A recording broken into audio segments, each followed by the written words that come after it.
2 Timóteo, capítulo 1, versículo 5. Diz assim: recordo-me da sua fé não fingida, que primeiro habitou em sua avó Lóide, em sua mãe Eunice, e estou convencido de que também habita em você. Vamos orar. Pai, nós te entregamos essa manhã o curso dessa ministração, aquilo que o Senhor quer mover e gerar no nosso coração. Que hoje seja o dia do sim, do amém do Senhor, um dia de mudança, um dia de conserto, um dia de alianças, um dia do liberar do Senhor para nossas famílias, para nossas casas. É o que te pedimos em nome de Jesus. Nós vemos aqui o discípulo de Paulo, Timóteo, também líder dentro da casa do Senhor, também enviado para o ministério. Um menino que cresceu com exemplo da sua avó, exemplo da sua mãe. Deus é um Deus geracional, e isso na Escritura fica bem marcado quando Deus fala que é o Deus de Abraão, Isaac, Jacó. E que por extensão, todas as famílias da terra seriam abençoadas. Por isso nós não podemos isolar as pessoas, mas entender que o propósito de Deus, ela continua através dos nossos filhos, da nossa geração, da nossa família como um todo. Não sei quem já fez o exercício de buscar a sua origem e fazer uma árvore genealógica. Alguém já fez esse exercício? Mais curiosos aí? Eu, recentemente, há alguns anos, eu comecei a puxar os arquivos distritais aqui do distrito de Aveiro, de onde vem a minha família, parte de pai, avô paterno. E eu comecei a achar o nascimento, o assento de nascimento. Comecei há um ano para trás. Ok, não tinha ninguém com o nome da família. Um ano depois, 2 anos, né? Eu achava um irmão. Aí eu andava para trás, eu começava a achar o arquivo assim pelos anos, né? Você pode fazer essa pesquisa online, é tudo digital, difícil às vezes entender a caligrafia daquela época. E eu comecei a achar os irmãos todos do meu bisavô, achar onde nasceram, a freguesia que foram registrados. E foi muito interessante, eu vi que a cada 2 anos o tataravô tinha sempre um filhinho. Né? Acho que eu estou nesse caminho. Não sei se eu vou continuar nessa... Tiago também entrou nesse caminho agora. E é muito interessante ver a origem, porque ali eu apontei algumas datas, ali eu montei a minha árvore genealógica, ali eu apontei lugares, o lugar da freguesia onde eles nasceram. E quando meus pais vieram aqui, há uns anos atrás, eu falei: olha mãe, o que eu consegui encontrar é essa informação. Freguesia, lugar, veja aí. E minha mãe, como é curiosa e cara de pau, ela pegou um comboio, chegou em Aveiro, Oliveira de Azemés, ficou numa pousada pequena lá, e ela foi em direção à cidade, andando pelas ruas para tentar achar alguma referência ou alguém que talvez fosse da família que estivesse por lá. E ela, pela direção do Senhor, ela fixou numa casa e foi até aquela casa. E, como nós fazemos, né? Ou de casa. E ali ela perguntou, e por incrível que pareça, era um familiar, era uma prima do meu pai. E ali chamaram, entraram. E aí, come cebola, come batata, come coelho, come uma broa, come tudo que tem direito. E até hoje a gente mantém esse vínculo e volta e meia, quando nós temos a oportunidade, vai sempre alguém lá reencontrar com a família e conhecer a história de onde tudo surgiu. Quando meu bisavô saiu, na época da Primeira Guerra, foi para o Brasil e lá criou a sua geração, tudo chegou até mim e hoje eu faço o caminho de regresso com os meus filhos. Isso é só uma parte da nossa família. Nossa família ela é muito grande, não é? Você consegue só pegar uma linha. Se você for pegar outras linhas, como que se cruzam, é muito interessante. É um exercício não só de curiosidade, mas que revela princípios espirituais que eu acho que estão escondidos por trás da história de dor, de sofrimento, de sucesso, de vitórias que os nossos antepassados tiveram. E nós, quando falamos de família, é inevitável que nós carregamos marcas, traços, legados, heranças, às vezes físicas, né? Inegável olhar para um filho e não detectar alguma semelhança para o seu pai, para a sua mãe. Às vezes nem vem com a cara do pai, vem com a cara do avô. Você fala assim, como isso é possível? Né? Meu filho Natanael eu sempre achei, e as pessoas também falam isso, que é a cara do meu pai. Eu falo assim, como é possível? É mais parecido com meu pai do que comigo mesmo. E é inevitável que essas semelhanças não se dão no aspecto apenas físico. Também reproduzem comportamentos, também reproduzem crenças, também reproduzem a forma como nós nos relacionamos com Deus. Outro dia eu estava aqui na igreja, andando, e o Tiago, o pastor, estava olhando para mim, rindo assim, lá, parece o Teodoro andando. E eu nunca tinha reparado nisso. E é incrível como a gente vê que essas coisas não são meramente casuais. Isso é a marca da identidade de Deus, mostrando que realmente Deus é um Deus de gerações, um Deus que quer perpetuar o seu nome no meio da nossa família. Agora, a gente sabe que quando a bênção vem, ela é algo que nós carregamos com muito apreço no nosso coração. Mas sabemos que muitas das vezes nós também carregamos as dores, as mágoas, os sofrimentos, a forma de pensar que nós herdamos, ou que nós ouvimos em casa, ou que nossos pais ouviram, ou aquilo que eles não ouviram, é aquilo que muitas das vezes nós precisamos entender e não é comunicado. Muitas famílias crescem nas suas casas com a ideia de que nós somos fracassados, nós não vamos conseguir, não adianta nem tentar. E quantos de nós já reproduzimos essas atitudes em tentar passar uma prova, fazer um exame de autocondução, e aquelas verdades, ou melhor, mentiras, penetrarem na nossa mente e tentarem nos impedir de avançar. Quantas outras famílias cresceram num ambiente de confiança, de transmissão, que os impulsionava, mesmo com as dificuldades, a superar, a ser resiliente, a se manter de pé. Sabe, existe uma frase que não é cientificamente provada, mas ela revela verdades. Que nós somos a média das 5 pessoas mais próximas de nós. Não sei se você já ouviu isso. Aí você começa a repensar quem são os 5 mais próximos de nós, de mim, e talvez pensar nos hábitos que você adota na sua vida, que realmente são assim. Existe até o provérbio popular que diz, né? Diga-me com quem andas, que eu direi quem és. Isso não é provérbio bíblico, mas é provérbio popular, né? E é evidente que quanto mais nós nos associamos às pessoas, e sobretudo isso acontece na família, porque é inevitável o choque, o conflito, né? O afiar ali uns dos outros, marido com mulher, pai com filho, e assim por diante, é inevitável que nós reproduzimos algumas coisas difíceis, outras aprendizados valiosos. Isso é o que nós chamamos de influência social, e isso que é a alma do marketing. É você ser alguma pessoa, talvez relevante, admirada pelas suas qualidades, pelo seu status social, e você vender um produto. Ou você acha que o grande jogador de futebol está preocupado em comprar um detergente? Se ele já testou aquilo? Muito provavelmente não. Mas quando nós olhamos aquela pessoa e vemos o sucesso que ela alcançou, talvez eu fale assim, se eu lavar minha roupa com esse detergente, a minha vida vai mudar. É simples, é bobo, mas é como a gente às vezes é atraído a imitar comportamentos. Existe um artigo científico, para os que gostam aí de embasamento, que diz que a probabilidade de uma pessoa se tornar obesa aumenta 57% se você tiver um amigo que tenha se tornado obeso em algum momento da sua vida. A mesma pesquisa vai dizer que se for um irmão seu, essa probabilidade é 40%. Se for um dos cônjuges, 37%. E até vai dizer que se for um amigo seu, a probabilidade de você se tornar um fumador é de 61%. A mesma pesquisa também vai dizer que um amigo próximo nos dá uma probabilidade de 25% a mais de ser feliz, se essa pessoa for feliz. Então, vira para a pessoa do seu lado e fala assim, me ajuda a emagrecer? Me ajuda a ser mais feliz? Olha o peso que você colocou no ombro do seu irmão aí. Então, esse aspecto não é somente natural.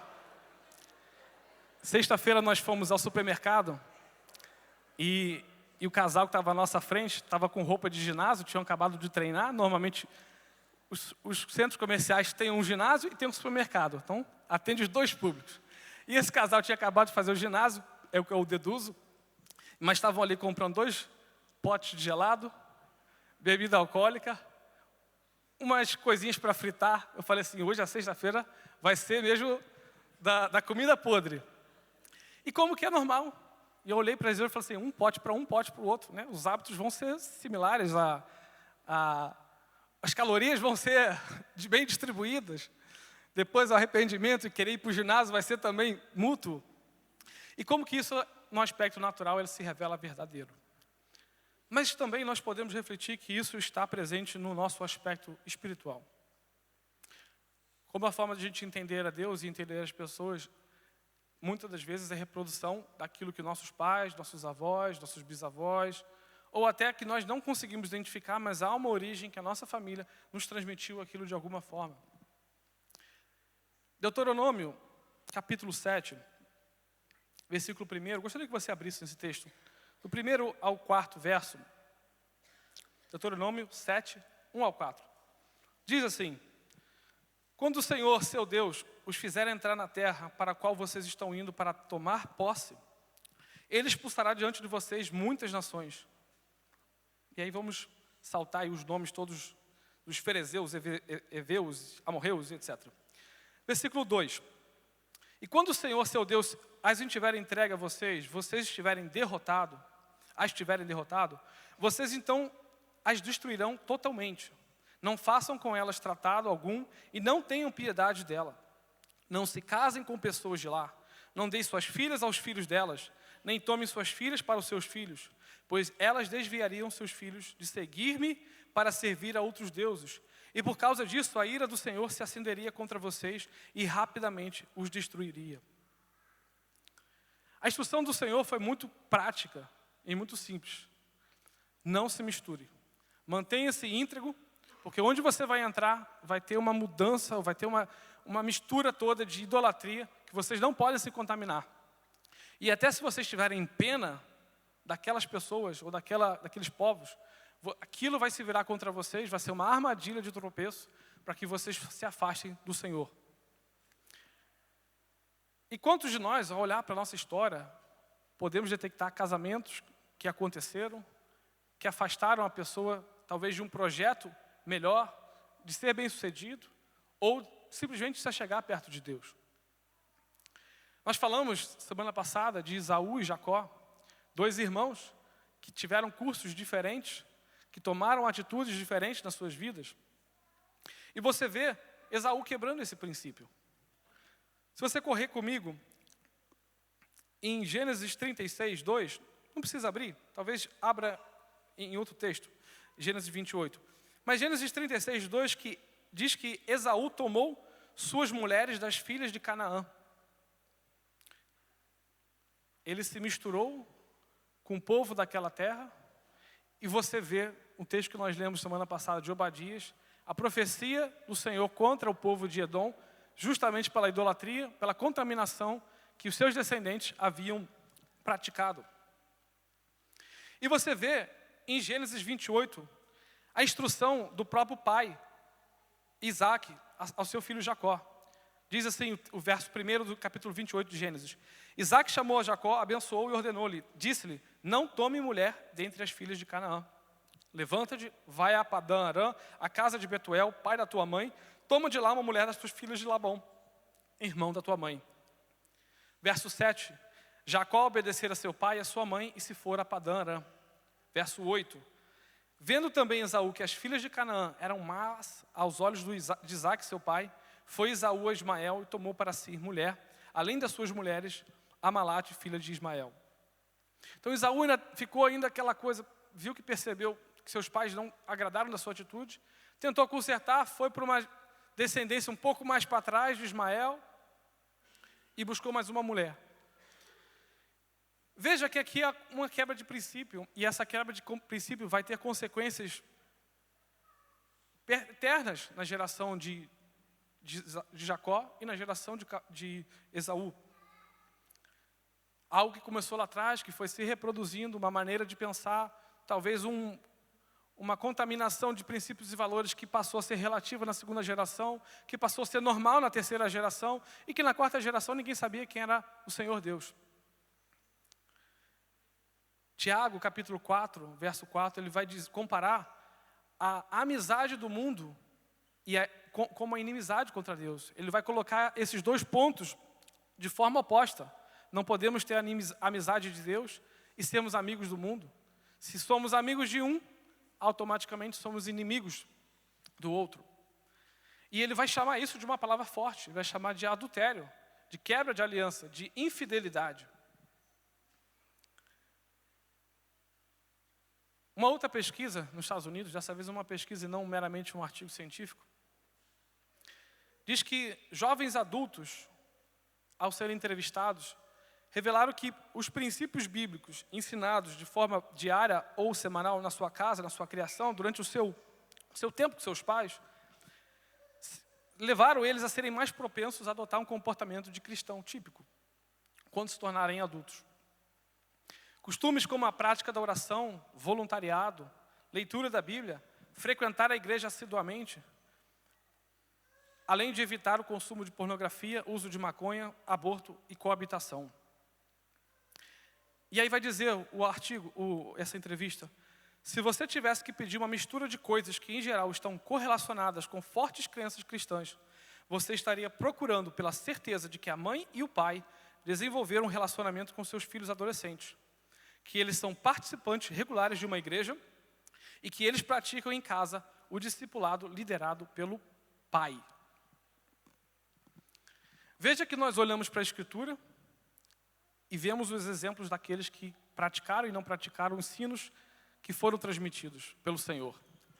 E nós vemos no mundo contemporâneo pesquisas que corroboram a ideia de que se nós não tivermos uma vida cristã na nossa casa, um discipulado feito pelos pais, sobretudo pela figura do pai, o patriarca da família, os filhos quando crescerem não vão se tornar servos do Senhor, não vão se tornar fiéis ao Senhor, não vão adotar comportamentos porque em casa eles sabem que aquilo não faz sentido. Talvez você já tenha ouvido a história de algum crente que fala assim, se meu pai fosse igual ele é na igreja, se minha mãe fosse como é na igreja. Isso mostra o coração de um filho que sabe que aquilo é uma hipocrisia, que aquela verdade talvez não faça sentido para ele, porque não vê o fruto no seu próprio relacionamento. Quantos de vocês talvez nunca tenham ouvido um eu te amo do seu pai? Nunca tenham ouvido um eu errei com você, filho, me perdoe? Com base de crenças herdadas de que os pais não erram, de que eu não posso pedir perdão, porque eu sou a figura mais importante dessa família. Crenças que não são crenças bíblicas, crenças que não são baseadas em princípios bíblicos. 2 domingos atrás nós falamos da decisão de Abraão de sair da posição onde ele estava, do círculo que era confortável para ele e que era perigoso para o cumprimento da vontade do Senhor. Se você pudesse acompanhar comigo, vá até Gênesis 11, 31.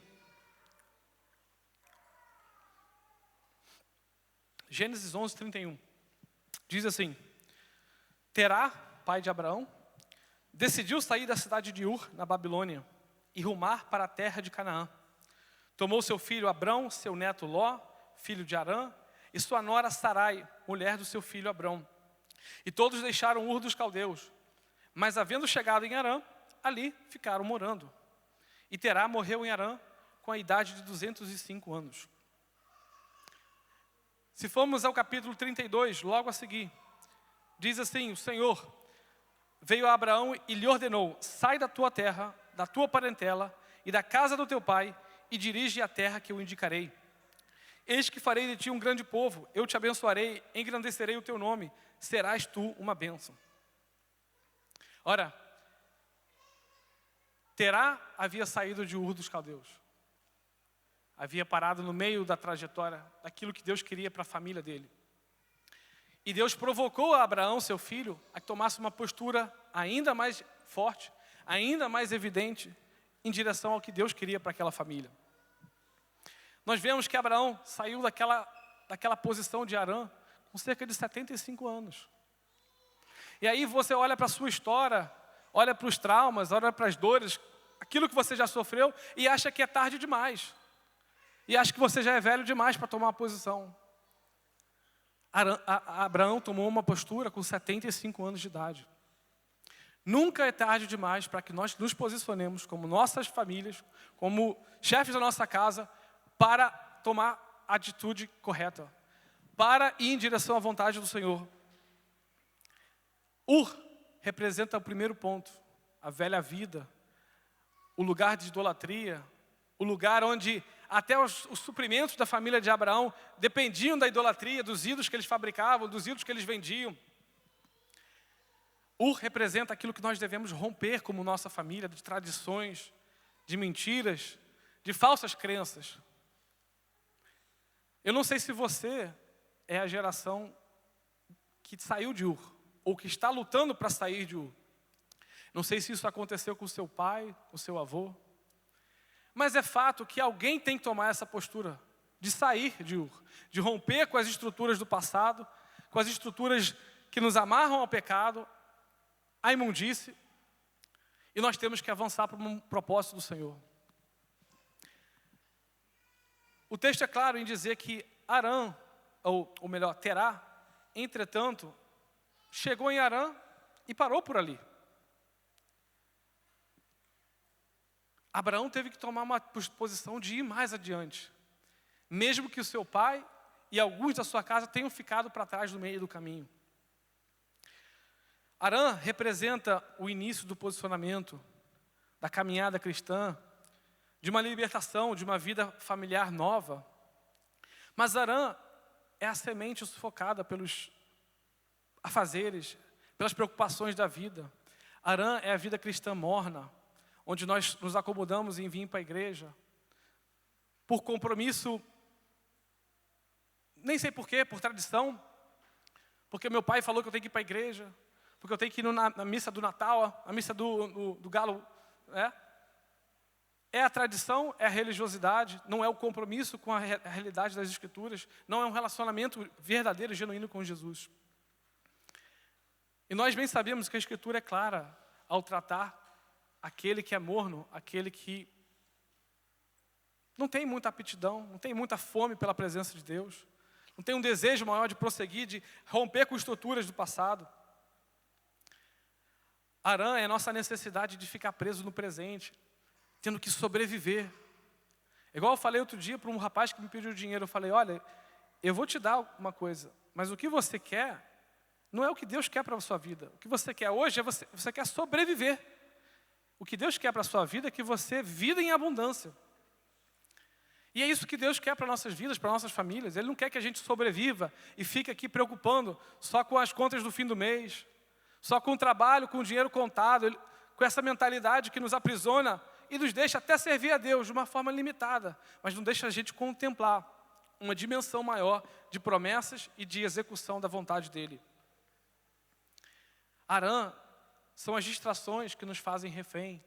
Quando nós vimos para cá, achamos o conforto, achamos a comodidade, ou simplesmente ficamos presos num ritmo de trabalho, qualquer dia de trabalho, escala 7/0, não tem dia de descanso, porque nós queremos conquistar, dar o melhor para os nossos filhos, coisas válidas, mas coisas que são superficiais, que não é o projeto de Deus. Talvez Deus soubesse que naquele conforto, talvez uma posição melhor do que Ur, Abraão ficasse confortável, cômodo, e não quisesse tomar uma postura adiante. Foi assim que Deus teve que mexer com Abraão para tomar uma atitude, para tomar uma posição de dependência, de confiar, mesmo que ele não soubesse para onde que ele haveria de seguir e obedecer. E nós chegamos a Canaã, o terceiro destino, o destino de Deus para nossas famílias, o destino onde todas as promessas dele se cumprem, onde todas as necessidades são supridas e abundam ainda mais. Mas é um lugar de gigantes, é um lugar ainda de dificuldades, de desafios, mas é um lugar onde Deus nos quer, onde Deus quer que nós possamos estar ali servindo a Ele. É um lugar de deleite, é um lugar de cumprimento, é um lugar da plenitude daquilo que Deus tem para nossas famílias.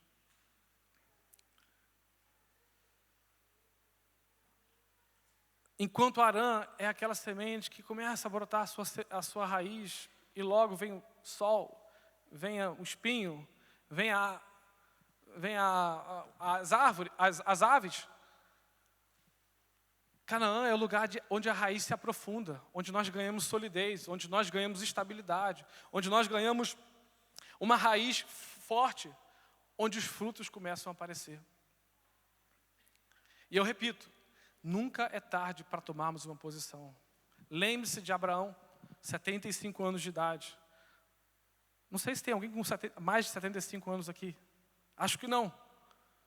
O que significa que todos vocês podem tomar uma atitude hoje diferente. Pode tomar uma posição de fé. Uma postura que leva a sua família a um novo patamar. Sabe, o título dessa mensagem é um legado para a próxima geração. E por que eu falo legado e não falo a palavra que talvez é mais comum, que é herança? Você sabe a diferença de herança e legado? Herança é um conjunto de bens não individualizados. Normalmente remetem à ideia material. São bens. Quando morre um parente, todos aparecem. Todos os primos, sobrinhos, netos, vêm de todos os pontos do mundo e querem saber onde está a herança. Querem ter uma parte. Mas o legado é algo imaterial. O legado é algo individual. É algo específico. E essa diferença ela é muito significativa no nosso entendimento espiritual. Qual é a marca que a sua família, que os seus pais, que os seus avós, que os seus tios, enfim, primos, deixaram em você? Meu primo deixou para mim, ou meu tio deixou para mim, meu pai deixou para mim uma casa. Não estou perguntando aquilo que você recebeu de bens. Qual é a lembrança que você tem quando você escuta o nome do teu avô, da tua avó, do teu bisavô, da tua bisavó? Qual é a marca específica, a expressão de Deus que foi deixada através desses homens e mulheres que viveram seus desafios também? Que você carrega como aprendizagem do que não fazer ou daquilo que eu devo continuar seguindo, obedecendo, desenvolvendo. Quando Deus falou assim para Abraão, olha, você vai ser uma bênção, todas as famílias da terra vão ser abençoadas através de você, Ele não quis dar uma ideia vaga de que Abraão seria uma pessoa boa. Sabe aquele bom vizinho? Você pede açúcar, ele leva bolinho para você, um bom vizinho. O Abraão, todo mundo conhecia, todo mundo gostava dele. Não, havia um legado, uma promessa na vida de Abraão, e uma responsabilidade que ele carregasse aquilo. Ou vocês acham que era só para ele ser um homem bom, e nunca falar para Isaac, nunca contar para os seus netos, para Jacó, para Esaú, o que Deus tinha feito com ele, as vezes que Deus apareceu para ele, as vezes que Deus dividiu o caminho com fogo no sacrifício, as vezes que Deus sobrenaturalmente respondeu a algo. Abraão poderia ser uma pessoa boa, um bom vizinho, mas se ele não soubesse transmitir essas verdades, ensinando o que a vida dele com Deus significou, tudo ficaria pelo chão. Tudo ficaria perdido. E quando nós queremos ser uma bênção, queremos ser abençoados, mas queremos abençoar, não é simplesmente para ser o bom vizinho, para falar, tem um crente lá. É para deixarmos algo específico para as pessoas que nos rodeiam. Começando para aqueles que estão na nossa casa, no meio da nossa família, que acordam do nosso lado, que comem junto conosco à mesa. Qual é a marca que os seus familiares deixaram em você? Marca de dor? Ok. Marca de sofrimento? Traumas? Ok. E o que você vai fazer com isso? Vai continuar em Ur, repetindo o padrão? Ou transformando a sua mente, querendo alcançar aquilo que Deus tem como promessa, como execução para a sua família? E a outra pergunta é, que marca você tem deixado?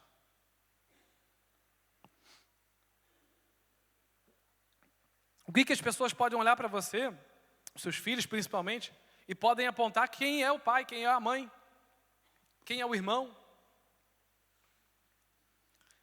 Sabe, graças a Deus, eu não nasci no ambiente de Ur, não nasci no ambiente de Harã. nasci num ambiente que me ensinou o valor de estar em Canaã, permanecer nas promessas do Senhor e continuar esse caminho e essa trajetória de legado para as minhas próximas gerações. E o que eu quero contar aqui é um pouco da minha história, não para bater no peito e dizer que eu sou melhor que vocês, longe disso, até porque não existe família perfeita, não existe. Sabe por quê? Porque você está lá, porque você não é perfeito, porque você pisa no pé do seu irmão, porque meus filhos que têm 3 anos e 1 ano já brigam, já ferem uns aos outros, com intenção, às vezes sem intenção, mas nós somos imperfeitos, buscando a santidade. Mas a vida familiar, ela tem que ser a primeira expressão do nosso cristianismo, da nossa forma de viver Jesus. Eu sou a 5ª geração de cristãos por parte da minha avó paterna. 4ª geração de cristãos por parte do meu avô paterno. 5ª geração de cristãos por parte do meu... É tanto nome que você perde isso na trajetória. 5ª geração de cristãos por parte do meu avô materno. 4ª geração de cristãos por parte da minha avó materna. De todos os lados, há exemplos que apontam para mim e dão uma referência de que eu não posso deixar a bola cair. Não posso deixar na minha geração ou na geração dos meus filhos, porque eu tenho impacto direto na geração dos meus filhos, ser aquela geração que pisa na bola, que escorrega e deixa abandonado o legado que foi construído há mais de uma centena de anos, pelo menos. Essas gerações são as gerações que eu conheço, talvez hajam para trás, que não chegou essa informação para mim ainda. As minhas pesquisas não conseguiram chegar ainda no Pedro Alves Cabral, no Dom Afonso, né? Henriques. Mas revelam como que a gente tem que ter um apreço em conhecer a nossa história.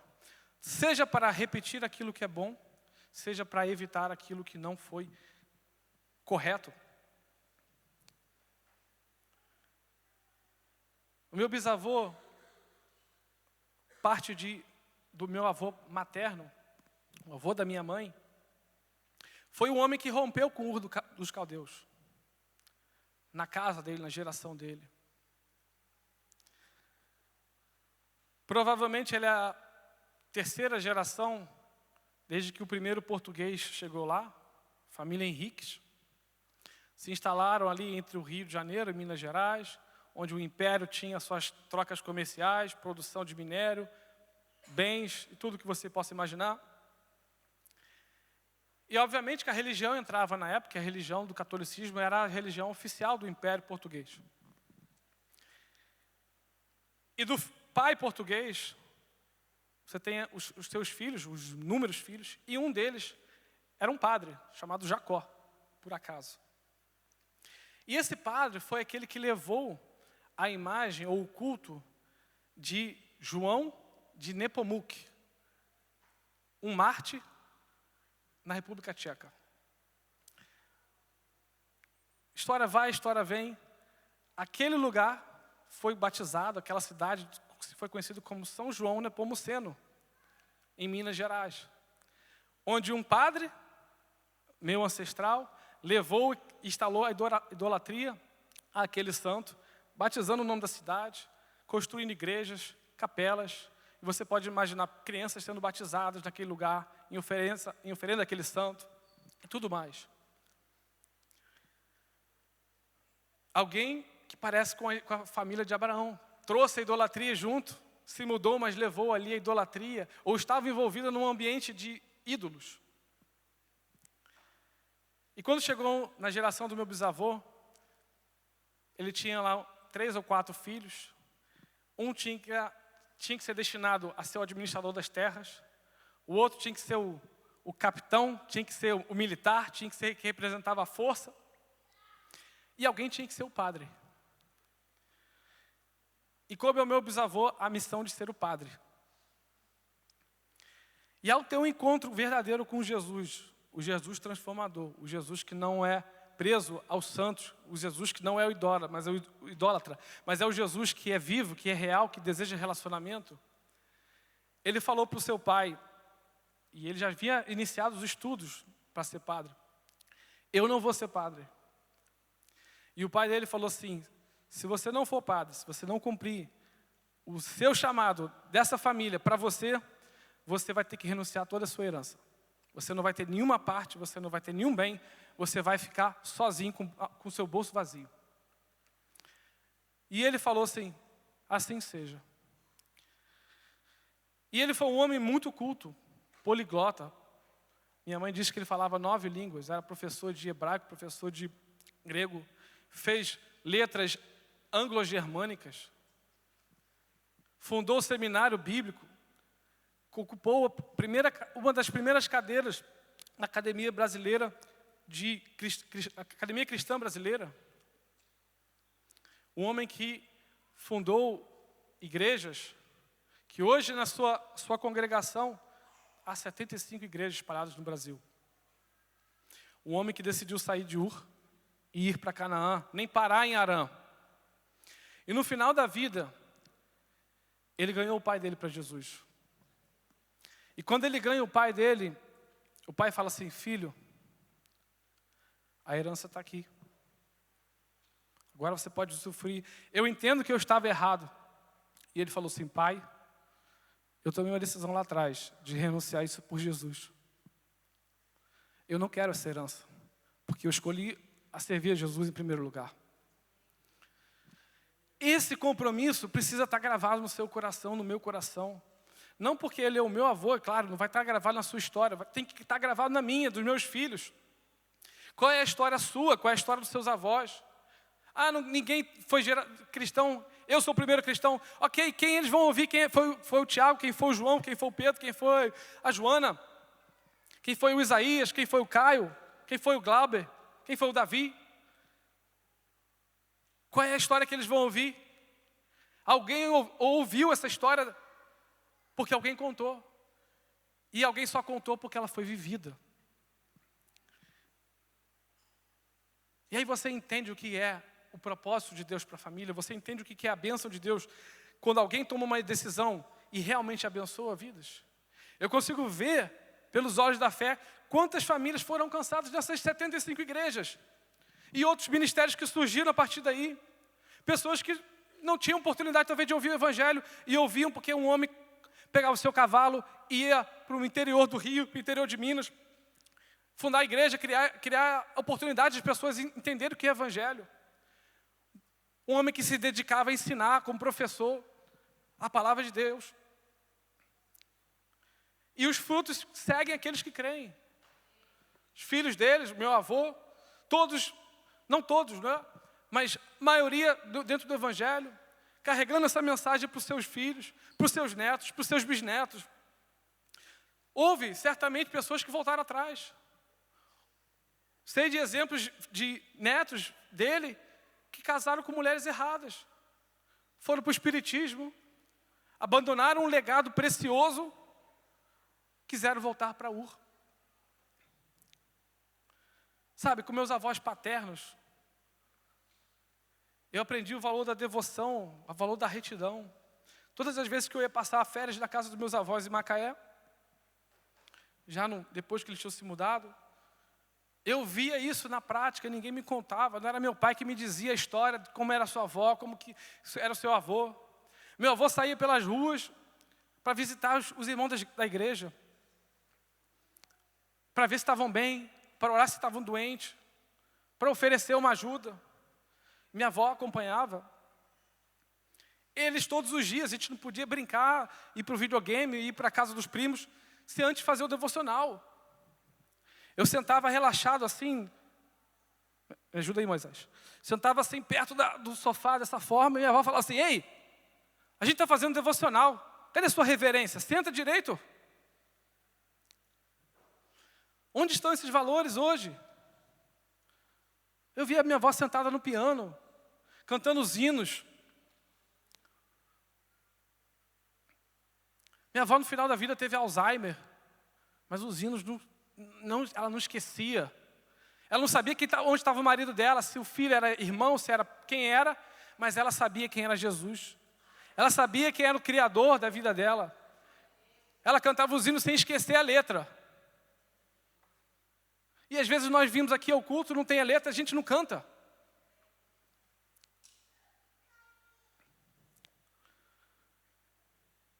Com meus avós maternos, meu avô, Natanael, filho desse meu bisavô, José Henriques da Mata, aprendi coisas valiosas. Faleceu com 12 anos, eu sou o neto mais velho da parte da mãe. Eu ainda tive mais contato com ele e essas memórias não saem da minha mente. Está aqui o André que conheceu um pouco da história.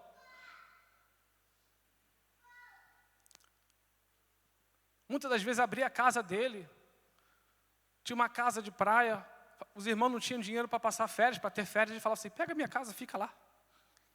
Mas fica com a geladeira cheia, fica com o frigorífico cheio. Não se preocupa para pagar a luz, a água. Curte as suas férias, fica com a sua família lá. Homem que trouxe várias pessoas moradoras de rua para tomar um banho, para ter uma veste nova, para ser alimentado. Minha avó, esposa, carregou uma missão com o orfanato a vida toda até se reformar. Quantas das vezes eu ia fazer compra para o orfanato, ia ficar com as crianças, quando eu era pequeno. Será que nós, como pais, levamos os nossos filhos não só para a casa do Senhor, mas levamos e ensinamos a mensagem, levamos para uma missão, investimos na vida espiritual deles, ou só queremos dar o PlayStation do ano? Se nós não tomarmos postura, nós vamos ficar em Arã, num conformismo, num evangelho muito confortável, mas não vamos experimentar o que Deus quer para nós em Canaã.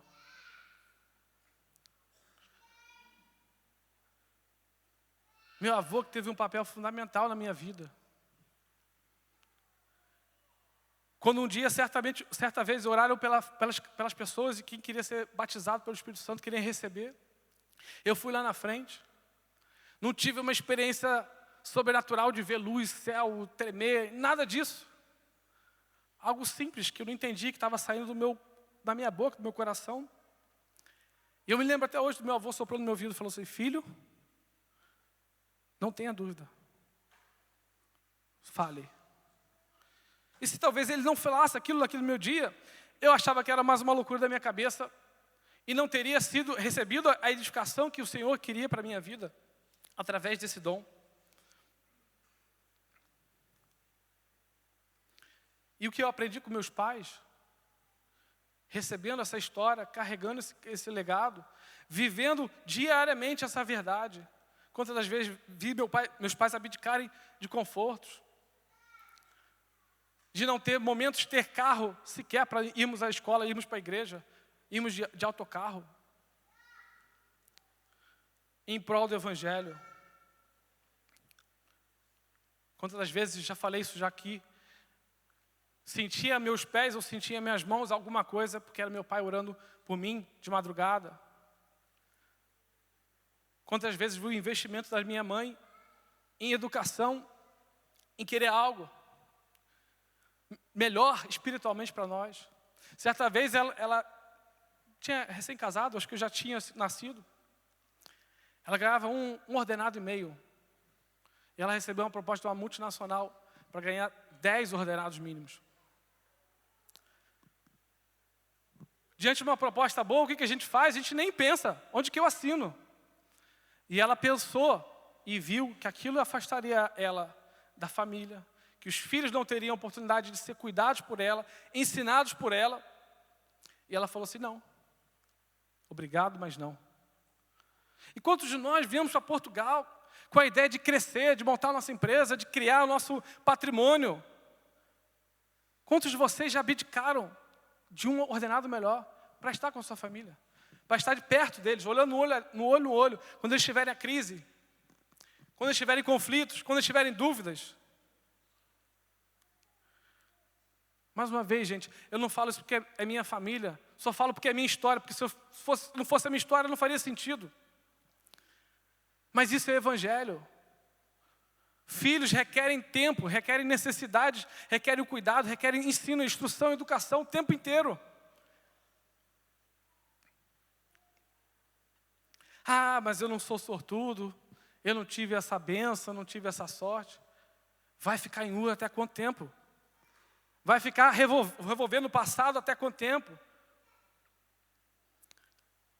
Não importa se você recebeu traição, falta de aceitação, abandono, se foi abusado, se foi magoado, se foi ofendido, se recebeu vícios.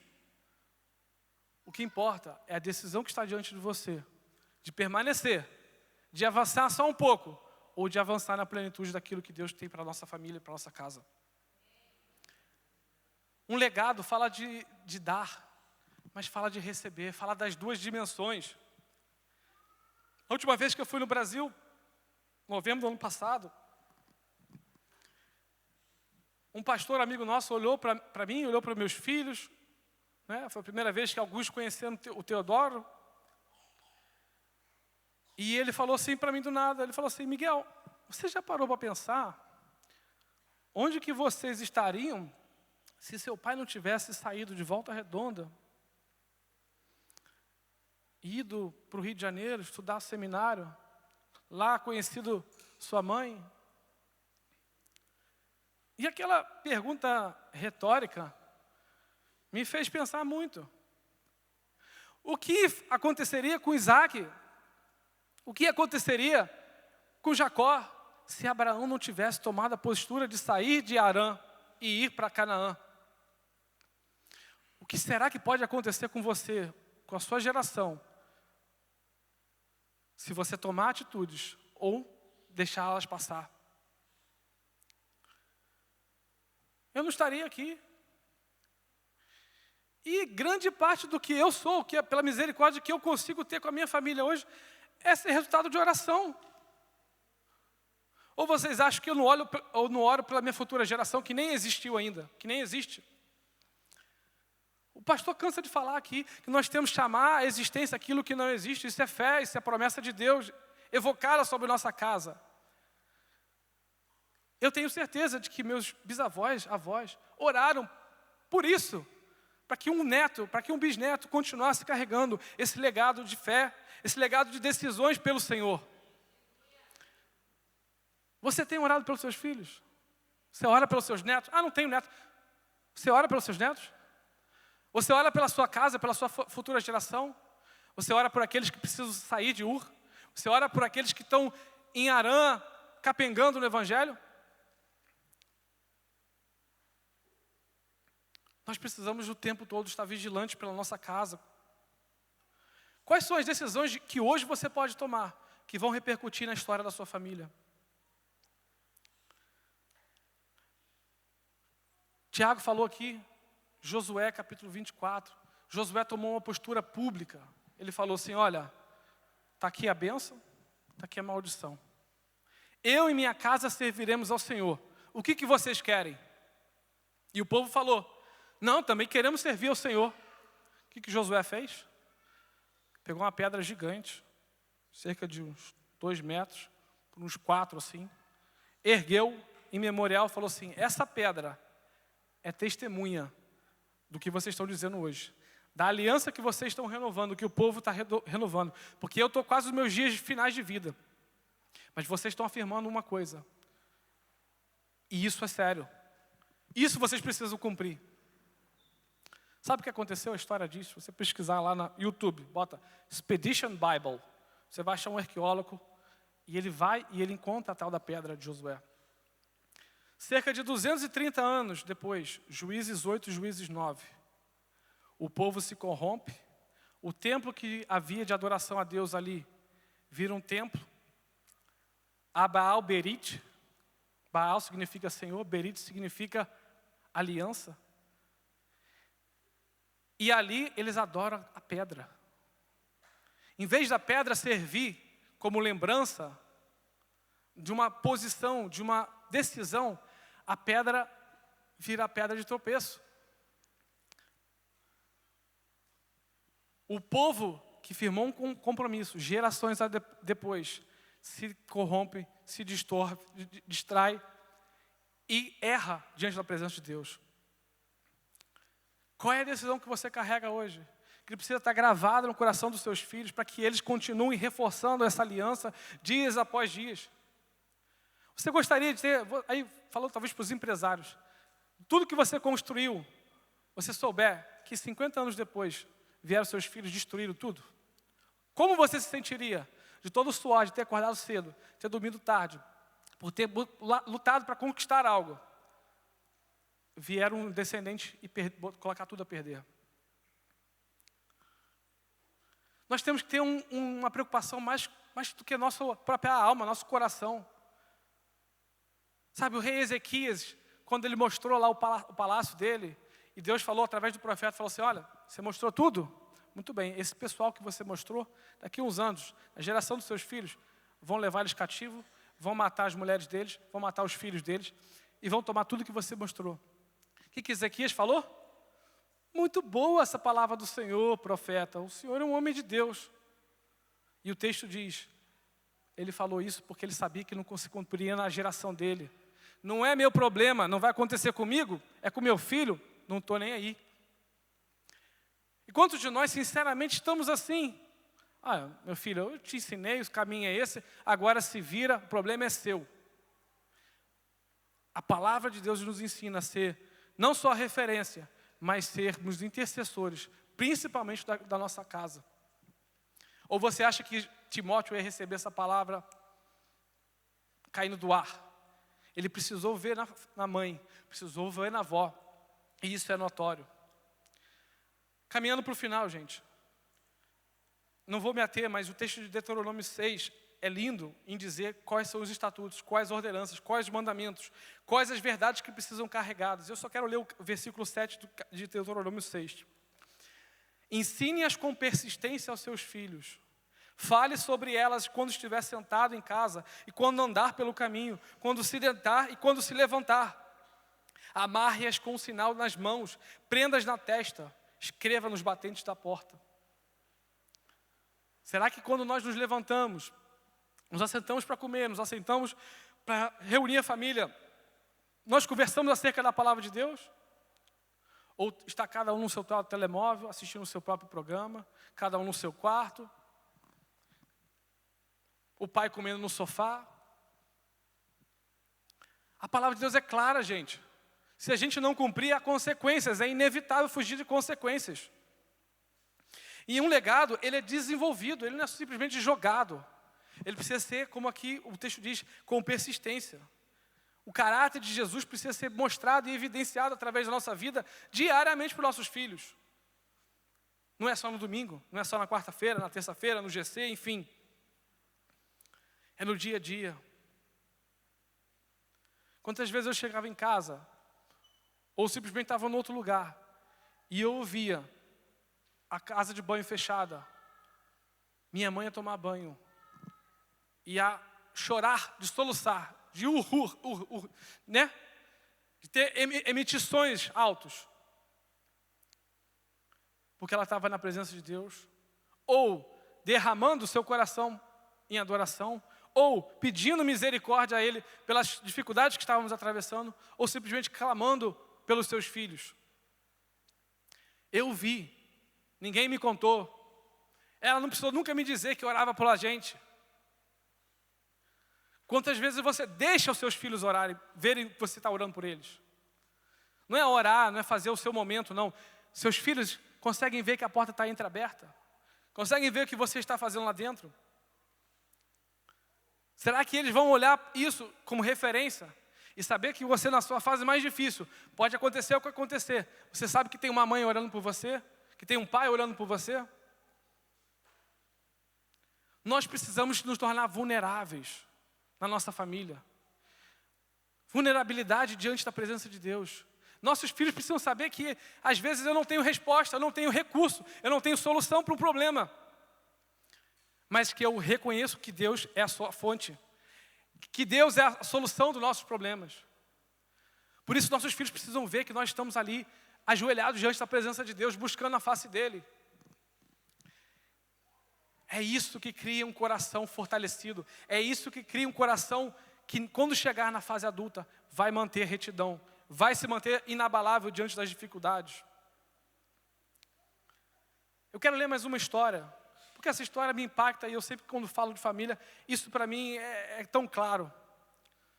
John Paton, missionário escocês, que teve uma experiência com Deus aos 17 anos, estudou, se preparou e foi enviado, se voluntariou para ser enviado às ilhas da Oceania. Quem já ouviu falar de Vanuatu? Sabe onde que fica? Pois é, 1800 e tal, estava o rapaz indo de barco para o fim do mundo. Ilhas com mais de 130 línguas. Não tinha evangelho, não tinha irmão para ajudar, não tinha nada. E para completar, os camaradas eram canibais.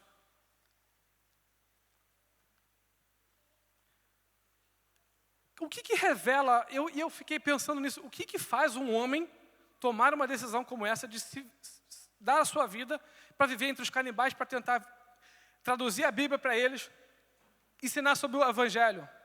Tem que ter alguma história por trás, não é possível. E aí, ouvindo a história dele, conta que ele era uma família muito humilde. Seu pai era tecelão, os filhos tinham que ajudar no trabalho. Ele teve que abandonar os estudos porque tinha que ajudar no suprimento da casa. Mas ele sabia que o pai dele conhecia Jesus, de que tinha encontro com a presença dele. Diz assim o texto do relato dele. Existia um quarto na casa da família, e ele diz, era o santuário da nossa humilde casa. Várias vezes ao dia, geralmente depois das refeições, nosso pai entrava nesse quarto e fechava a porta e orava. Nós, seus filhos, compreendíamos como se fosse por um instinto espiritual, que se derramavam orações por nós, como fazia na antiguidade o sumo sacerdote. De vez em quando se ouvia o eco de uma voz em tons de quem suplica pela vida. Passávamos pela porta na pontinha dos pés, de modo a não perturbar a santa e íntima conversação. O mundo lá fora não sabia de onde vinha o gozo que brilhava no rosto do nosso pai, mas nós, seus filhos, o sabíamos. Era o reflexo da presença divina, que sempre era uma realidade na vida cotidiana dele. Eu nunca espero, quer num templo, quer nas terras, quer nos vales, sentir Deus mais perto, mais visível, andando e conversando intimamente com os homens do que naquela humilde casa coberta de palha. Se por uma catástrofe, tudo que pertence à religião fosse apagado da minha memória, minha alma reverteria de novo ao templo da minha mocidade, ia fechar naquele santuário e ouvir novamente os ecos das súplicas levantadas a Deus. A história dele mostra que podia estar caindo, literalmente, em outras palavras, o mundo. Ele sabia que ele podia voltar àquele ponto de memória na sua história familiar. E via que Deus havia derramado a presença dele sobre o seu pai, e que seu pai buscava a Deus. E aí a frase que ele diz, meu pai andava com Deus, por que eu não posso também andar? Quando há um exemplo assim, quando há uma marca assim na nossa vida, na nossa família, isso gera um impulso, isso gera uma consequência espiritual gigante para o reino. E são essas histórias que eu tenho crescido e visto da minha casa, que eu quero que meus filhos possam ver na minha vida, para não ficar a história da Bíblia, onde as pessoas olham e falam assim, não sei se José existiu, não sei se Jacó existiu. Você é a carta viva que seus filhos podem ler. É o apêndice de uma palavra que é imutável, que não pode ser mudada e que existe para a nossa edificação. Mas eles querem ver que faz sentido na sua vida, que não é só na vida de Abraão, de Isaac e Jacó, porque eles eram grandes, mas porque você, com suas falhas, dores, sofrimentos, histórico sem pai, sem mãe, enfim, com traumas, você tomou uma decisão. E eu quero que meus filhos possam dizer isso.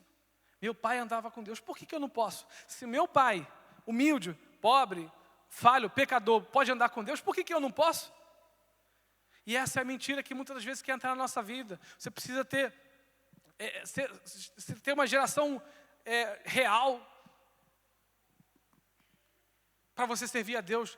Todos podem servir a Deus. Esse é o chamado de que Deus faz a todos. Vem para Canaã, vem para as promessas, vem para o centro da vontade dEle. E nós estamos com o foco errado, voltado para as circunstâncias. Eu quero deixar para o meu filho uma poupança muito boa. Quero deixar o melhor patrimônio que eu possa construir. Óbvio, isso é legítimo, isso é maravilhoso. Mas existe algo superior. Existe uma herança incorruptível, uma coroa de glória que nós podemos transmitir através da nossa vida, do nosso exemplo.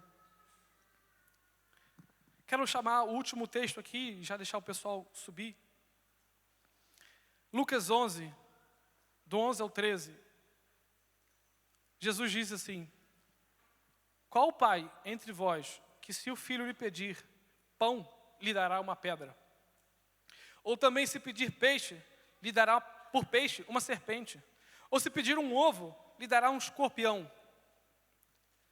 Pois se vós, sendo maus, sabeis dar boas dádivas aos vossos filhos, quanto mais ao Pai Celestial, o Espírito Santo, àqueles que lhe o pedirem. Eu quero que essa mensagem fique gravada no nosso coração, não só como uma necessidade de nós tomarmos uma postura e uma posição diante daquilo que a verdade nos ensina, diante que os exemplos bíblicos nos apontam, diante do que nós olhamos para a nossa família e podemos ver coisas que precisam ser consertadas, mudadas ou continuadas. Mas eu quero que a gente possa praticar isso hoje. Eu queria que vocês ficassem de pé.